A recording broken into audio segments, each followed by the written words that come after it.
Hey guys, so today I'm going over the vaping lesson plan that I made.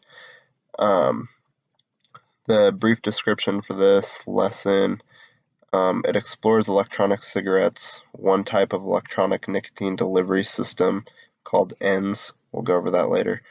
The media suggests e-cigarettes are a safer way to use nicotine than conventional cigarettes because there is no smoke or tar.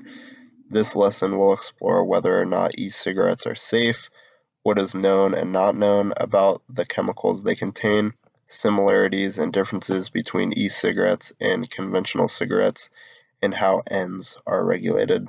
And we'll go over ends later. The duration of this lesson is 90 minutes or two 50-minute periods.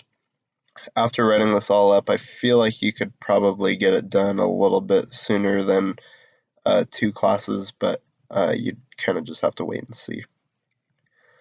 The learning objectives for this lesson, 2.3, understand the concepts of prevention and control of disease.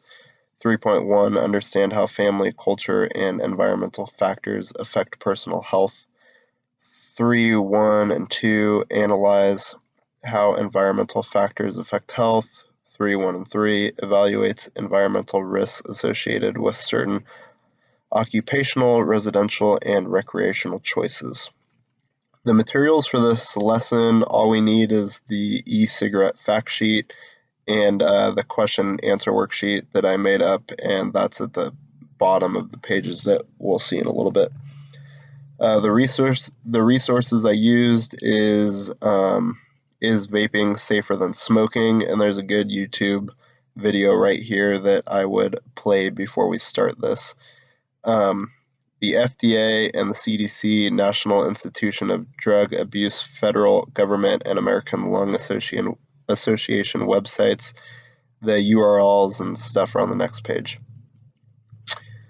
The introduction and information, I would hand out the fast facts about electronic cigarettes, the fact sheet to each student. The students would read and annotate the fact sheet, writing the questions they have about e-cigarettes on the question and answer worksheet. I would put them in table groups. The students would brainstorm the questions they want to research, and then I would have the class share out their questions, and I would record the questions and organize them by topic on the whiteboard. The class activity, I would assign questions to student pairs or table groups, choosing a range of topics from the fact sheet. I'd provide acceptable websites, .gov or .org, for research. A challenge to researching electronic cigarettes is avoiding commercial and how-to information. And I listed some evidence-based sources of information down here. And, I don't know if this will work, but I can highlight it for you guys. Bam. The student groups would share their research with the class. Their classmates would comment or ask on further questions, and the presenters would try to answer their questions. New questions can be recorded for further research if they have any. And then a ticket out the door could be turning in the question answer worksheet. So this is the Fast Facts worksheet that I downloaded.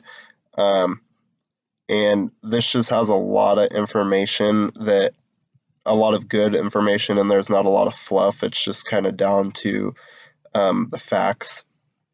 I'm not going to read through all this, but you guys can kind of see what are e-cigarettes, what is vaping safe, what about vaping hash oil. All that's really good stuff, and it all has to do with vaping or Juuls or whatnot. How are e-cigarettes regulated? Do e-cigarettes help smokers quit or help non-smokers start? it gives you questions to think about. Why is it important to regulate? Where can I learn more? And here's some URLs that also have very good facts and descriptions that go along with it. And then this is the question and answer worksheet that I made up. It's very simple. It's just a good ticket out the door. Read and annotate the fact sheet about electronic cigarettes. Write 3 questions you have about electronic cigarettes. And then those groups would write down their research question, their name, partner's name, and their research notes, and they can continue on the back of the page. And then here's a spot to put their sources. And that's pretty much my lesson plan. Like I said, I don't think it'll take a full 2 class periods, but there is a lot of facts in here that I think will help them a lot, and hopefully it will actually even scare them a little. So we'll see how it goes. Thanks.